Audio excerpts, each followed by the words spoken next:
Hello student, good morning. स्वागत है आप सबका स्टडी क्लासेस में। तो हमने पहले अध्याय में पढ़ा था, केमिस्ट्री के पहले अध्याय में रासायनिक समीकरण तथा रासायनिक अभिक्रियाओं को जाना था।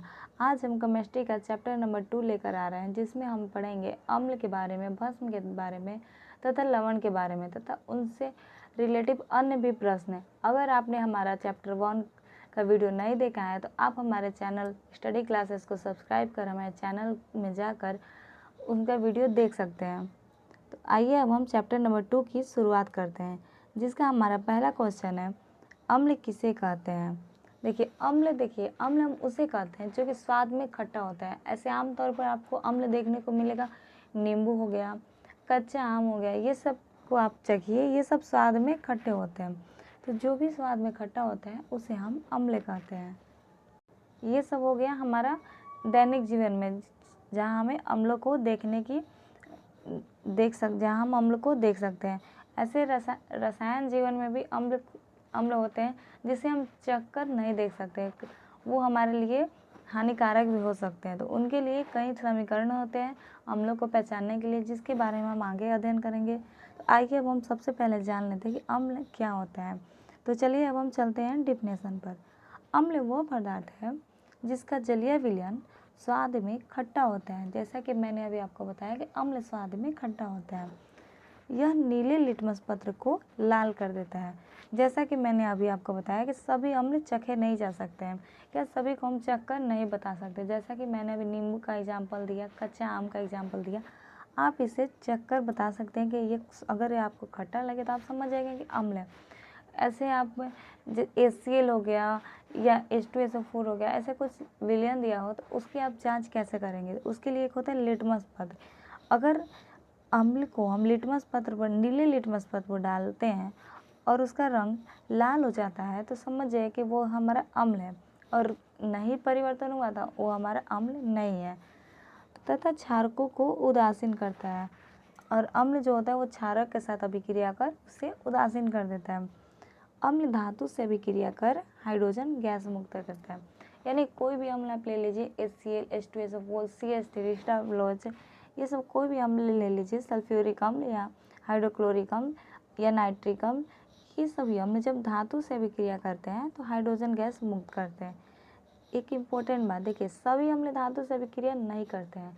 जैसा कि मैंने आपको क्रियाशीलता श्रेणी में बताया होगा कि हाइड्रोजन के नीचे वाले जो धातु होते हैं वो अम्ल से अभिक्रिया नहीं करते हैं, बस हाइड्रोजन के ऊपर वाले ही अम्ल से अभिक्रिया कर सकते हैं तथा हाइड्रोजन गैस मुक्त कर सकते हैं, जिसमें हमारा अपवाद में हो जाता है सीसा, लेड, Pb, जो कि किसी भी धातु से, किसी भी अम्ल से अभिक्रिया नहीं करता है, या चाहे वो हाइड्रोजन से ऊपर हो या नीचे हो। तो अगर आपने क्रियाशीलता श्रेणी नहीं देखा है तो आप हमारे चैनल में जाकर क्रियाशीलता श्रेणी देख सकते हैं। उसमें एक ट्रिक बताया गया है जिससे आपको क्रियाशीलता श्रेणी याद करने में आसानी होगी।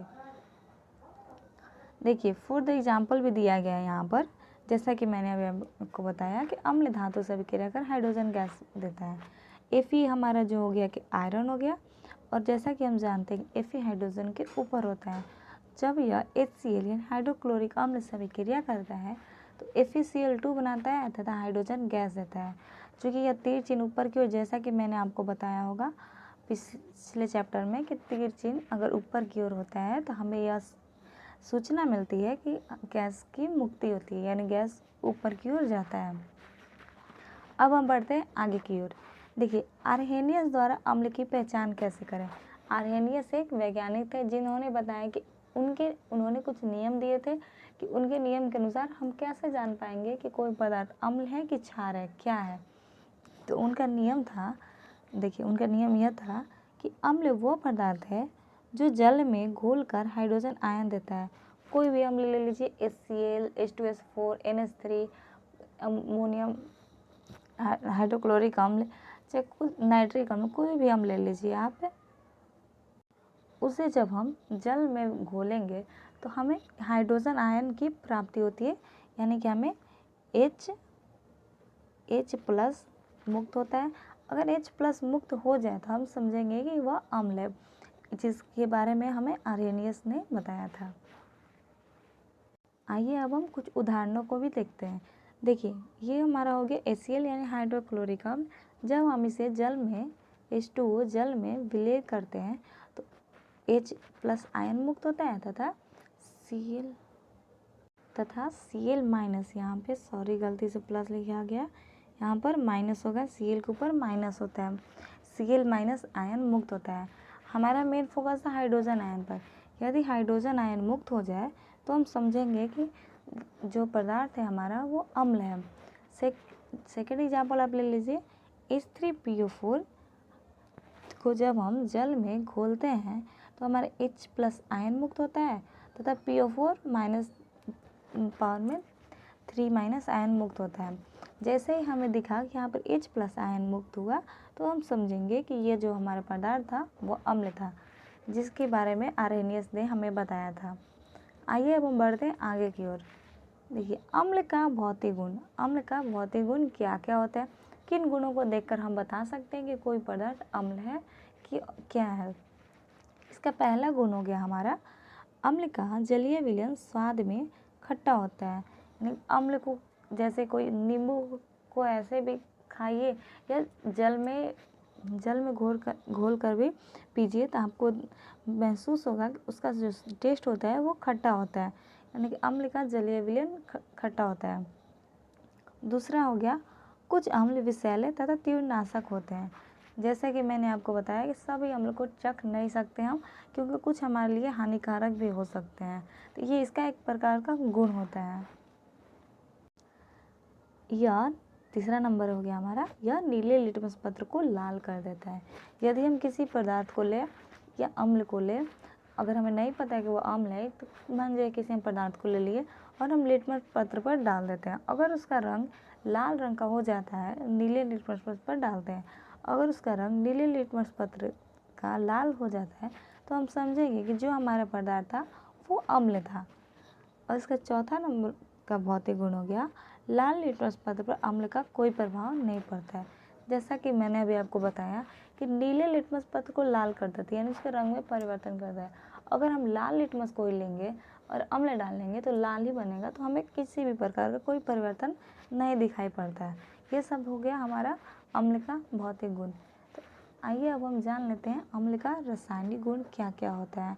तो भौतिक गुण जो कि हमें ऐसे मामूली तौर पर देखने को मिलते हैं।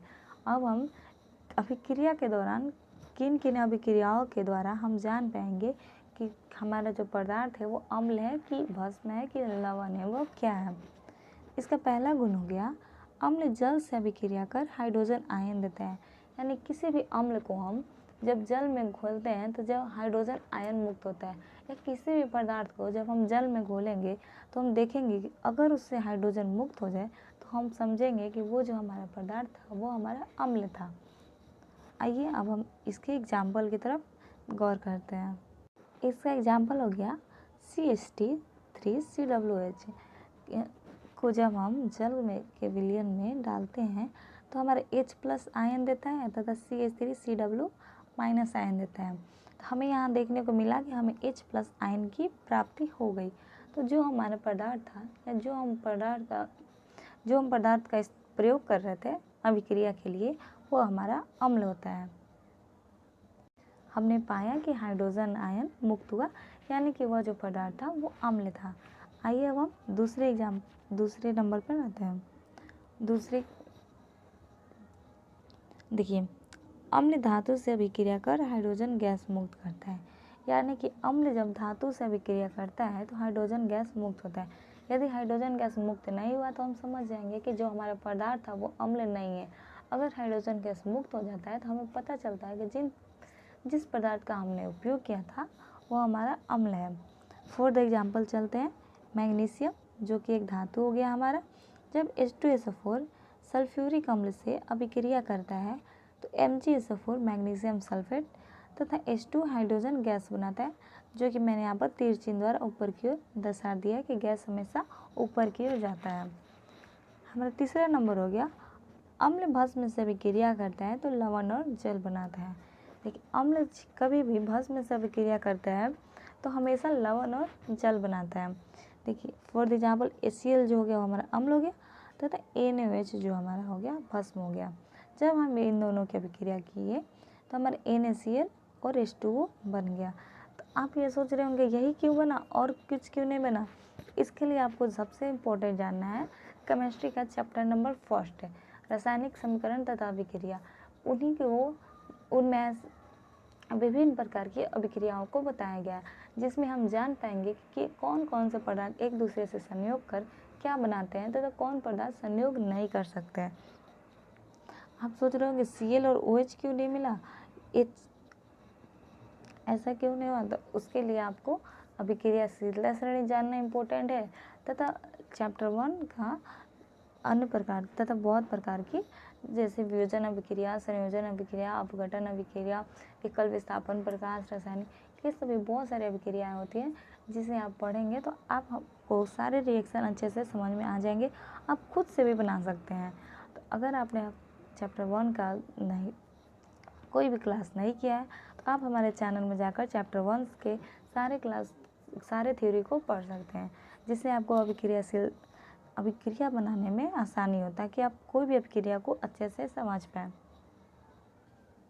अम्लों के रासायनिक गुण में चौथा नंबर हो गया हमारा अम्ल धातु के कार्बोनेटों तथा बाइकार्बोनेटों से अभिक्रिया करके लवण बनाता है, जल बनाता है तथा कार्बन डाइऑक्साइड गैस बनाता है। देखिए कोई भी अम्ल ले लीजिए, जब वह धातु के कार्बोनेटों यानी CO3 धातु भी रहेगा और CO3 रहेगा, बाइकार्बोनेटों यानी HCO3 कोई भी धातु रहे उससे हमारा कोई लेना देना नहीं है। कार्बोनेटों बोल देगा तो CO3 जरूर रहेगा और बाइकार्बोनेट बोल देगा तो HCO3 जरूर रहेगा। ऐसे सोडियम, मैग्नीशियम, फेरस कोई भी धातु उससे कोई लेना देना नहीं होता है।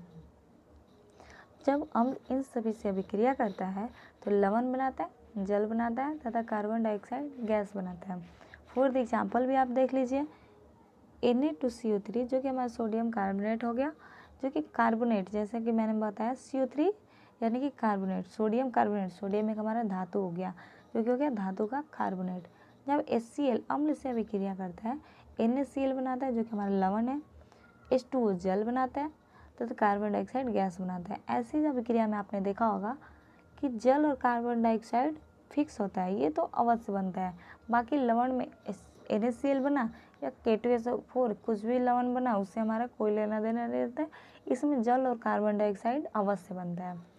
सेकेंड एग्जाम्पल से समझ लेते हैं NaCO3 जैसा कि अभी मैंने आपको बताया कि बाइकार्बोनेट में HCO3 अवश्य रहता है, चाहे उसके पहले Na हो या Zn हो या फेरस हो, उससे हमारा कोई मतलब नहीं होता है। H2SO4 सल्फ्यूरिक अम्ल से अभिक्रिया किया तो Na2SO4 लवण बनाया, जल बनाया और कार्बन डाइऑक्साइड गैस बनाया। आपने दोनों अभिक्रियाओं में एक बात जरूर गौर किया होगा कि लवण में परिवर्तन आता है, लवण मैंने एक ही लवण नहीं बनता है, अलग अलग पदार्थ के हिसाब से लवण बनते हैं, परंतु जल और कार्बन डाइऑक्साइड इन अभिक्रियाओं में ज़रूर बनता है। तो ऐसे अभिक्रिया अगर आपको देखने को मिले जिसमें लवण बने, जल बने तथा कार्बन डाइऑक्साइड गैस बने तो समझ जाइएगा उसमें एक अम्ल रहेगा और एक धातु का कार्बोनेट या तो बाइकार्बोनेट रहेगा। तो इसी के साथ हम बढ़ते हैं आगे की ओर। देखिए 5वां नंबर का हमारा हो गया गुण में अधातु के ऑक्साइड जो कि अम्लीय प्रवृत्ति के होते हैं। अधातु कोई भी अधातु जैसे कार्बन हो गया, सल्फर हो गया, ये सब अधातु जो हो गया। अब आप सोच रहे हो कैसे हम धातु के बारे में पढ़ेंगे, तो हमारा जो केमिस्ट्री का नेक्स्ट चैप्टर है उसमें धातु और अधातु के बारे में ही बताया गया, जिससे आप किसी भी पदार्थ को देखकर बता सकते हैं कि कौन पदार्थ धातु है तथा कौन पदार्थ अधातु है, जिसका क्लास भी हम आने वाले वीडियो में करेंगे। देखिए अधातु के ऑक्साइड यानी उसका ऑक्साइड यानी ऑक्सीजन तो उसमें जरूर रहेगा, अधातु रहेगा और ऑक्सीजन रहेगा तो उसको बोलते हैं अधातु का ऑक्साइड, जो कि अम्लीय प्रवृत्ति का होता है। देखिए कोई भी अधातु का ऑक्साइड जो होता है वो अम्लीय प्रकृति का होता है, उसकी प्रवृत्ति अम्लीय होती है, और धातु का जो ऑक्साइड होता है उसकी प्रवृत्ति क्षारीय होती है। इसका जस्ट उल्टा हो जाता है, एकदम अपोजिट। तो भस्म से अभिक्रिया कर लवण तथा जल बनाते हैं। जैसा कि मैंने आपको बताया कि अम्ल भी भस्म से अभिक्रिया कर लवण तथा जल बनाते हैं। अम्ल बोलिए चाहे अधातु के ऑक्साइड बोलिए, दोनों का अर्थ एक ही होता है। तो आइए एग्जाम्पल को भी देख लेते हैं। CuH का होल ट्वाइस जो कि हमारा भस्म होता है और CO2 कार्बन हो गया जो कि अधातु या ऑक्सीजन हो गया, अधातु का ऑक्साइड। इसका प्रवृत्ति जो होता है वो कि अम्लीय होता है। जैसा कि मैंने आपको बताया, अम्ल और भस्म जब अभिक्रिया करते हैं तो लवण और जल हमेशा बनाते हैं। जल तो उसमें H2O ही रहता है, लवण में भले ही लवण में यहाँ जैसे हमारा कैल्शियम हो गया तो कैल्शियम आया, और कोई धातु रहता है तो उसका स्थान आ जाता। तो हमारा CaCO3 जो कि लवण बना तथा H2O जल बना। आई होप आपको धातु अम्ल के भौतिक गुण तथा रासायनिक गुण अच्छे से समझ में आ गए होंगे।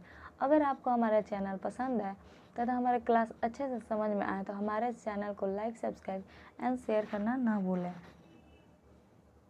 तथा आपको किसी भी प्रकार की कोई भी परेशानी हो रही है तथा कोई हमारा टॉपिक नहीं समझ में आ रहा है तो आप हमारे कमेंट बॉक्स में जाकर कमेंट कर सकते हैं। हम नेक्स्ट वीडियो में उसे समझाने की पूरी कोशिश करेंगे।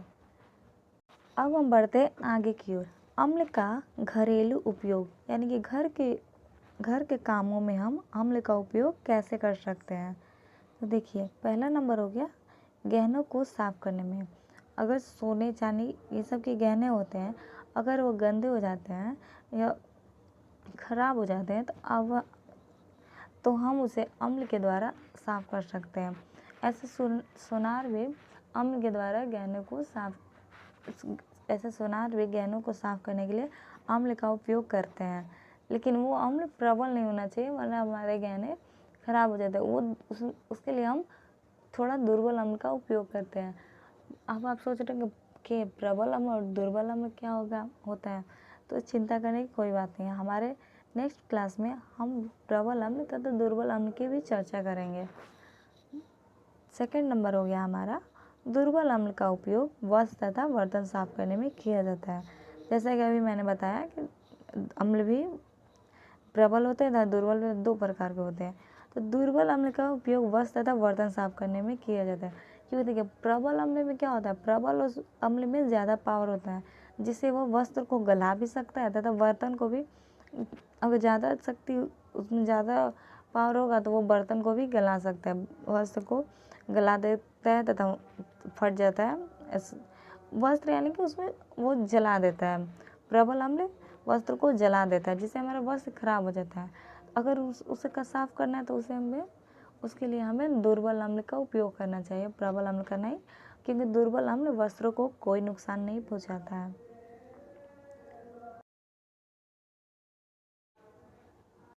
अम्लों के घरेलू उपयोग में हमारा तीसरा नंबर हो गया स्नान घर को साफ करने में अम्लों का उपयोग किया जाता है।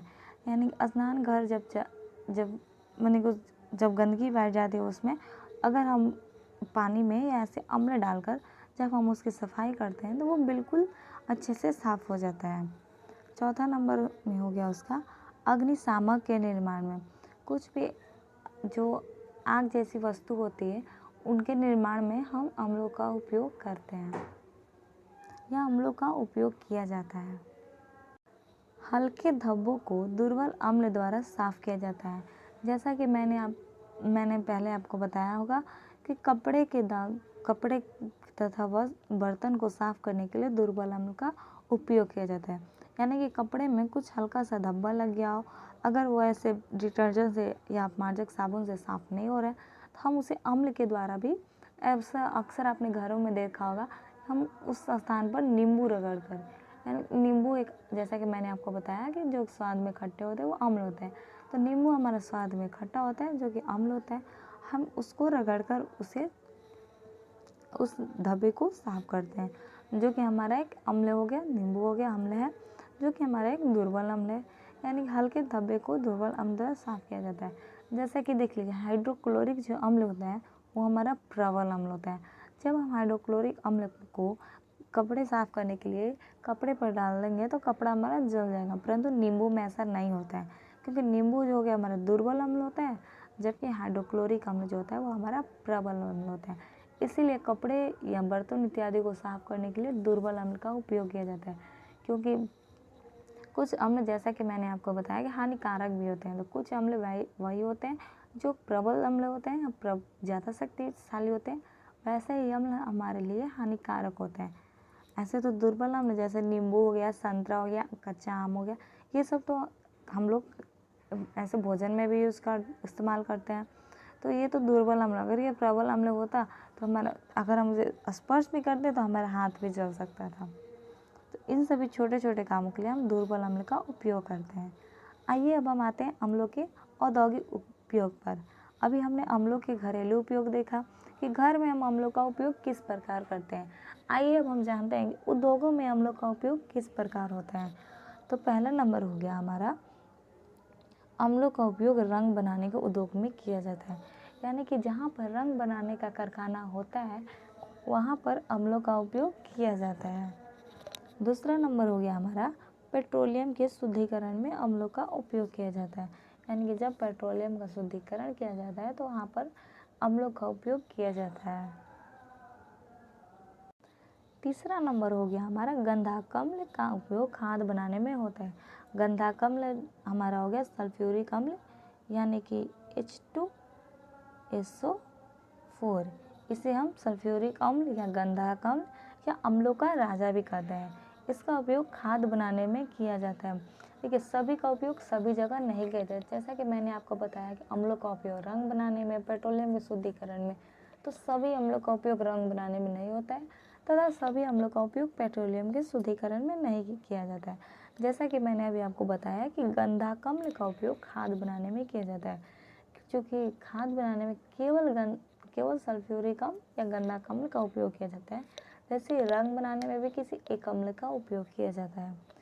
चौथा नंबर हो गया हमारा, दवा बनाने में। दवा बनाने में भी अम्ल का उपयोग होता है, लेकिन यहाँ पर एक इम्पॉर्टेंट बात हो गया कि यहाँ पर दुर्बल अम्ल का उपयोग किया जाता है, जिससे हमें किसी प्रकार का नुकसान नहीं हो। यहाँ पे प्रबल अम्ल का उपयोग नहीं किया जाता है। स्टोरेज बैटरी में अम्ल का उपयोग किया जाता है। आपने देखा होगा कि बैटरी या इन्वर्टर में को भी देखा होगा आपने, आमतौर पर इन्वर्टर में भी अम्ल को डाला जाता है ताकि वो बैटरी को शक्ति प्रदान कर सके तथा हमें अच्छे से बिजली की प्राप्ति हो सकती है। 6 नंबर हो गया हमारा, नाइट्रिक अम्ल का उपयोग विस्फोटक सामग्री बनाने में किया जाता है। विस्फोटक सामग्री जैसे दिवाली में हो गया, पटाखा हो गया, ये सब जो छोटा पटाखा या बड़ा पटाखा है, ये सब जो पटाखा हो गया जिससे विस्फोट की आवाज़ निकलती है, जिससे बड़े बड़े भी बम हो गए, जैसे कोई आतंकवादी यूज़ करते हैं, चाहे अन्य गलत कार्यों के लिए भी यूज किया जाता है, उसमें भी अम्ल का उपयोग किया जाता है। तो उसमें हम नाइट्रिक अम्ल का उपयोग करते हैं। किसी भी प्रकार की विस्फोटक सामग्री बनाने में नाइट्रिक अम्ल का उपयोग किया जाता है। तो बच्चों, कैसा लगा आज का हमारा यह क्लास? आई होप आप सभी को सभी प्रश्न अच्छे से समझ में आ गए होंगे। अगर आप में से किसी भी बच्चे को किसी भी प्रकार की परेशानी है तो आप हमारे कमेंट बॉक्स में जाकर कमेंट कर सकते हैं कि आपको कौन सा टॉपिक नहीं समझ में आया। हम नेक्स्ट वीडियो में वापस से उस टॉपिक को लेकर आएंगे तथा आपको समझाने की पूरी कोशिश करेंगे। तो जुड़े रहिए हमारे चैनल के साथ। अब जल्द से जल्द हमारे चैनल को सब्सक्राइब कर लीजिए ताकि हम 10th क्लास के लिए हम हिंदी ग्रामर का भी वीडियो है जिसमें हमने वर्णों को पढ़ा है, फिजिक्स का भी है। आप प्ले लिस्ट में जाकर सभी सब्जेक्ट को पढ़ सकते हैं। आगे और भी सब्जेक्ट की जानकारी हम देते रहेंगे ताकि आप 10th में अच्छे से अच्छे रिजल्ट ला सकें। तो चलिए मिलते हैं नेक्स्ट वीडियो में तथा ऐसे ही कुछ इम्पोर्टेंट प्रश्नों के साथ।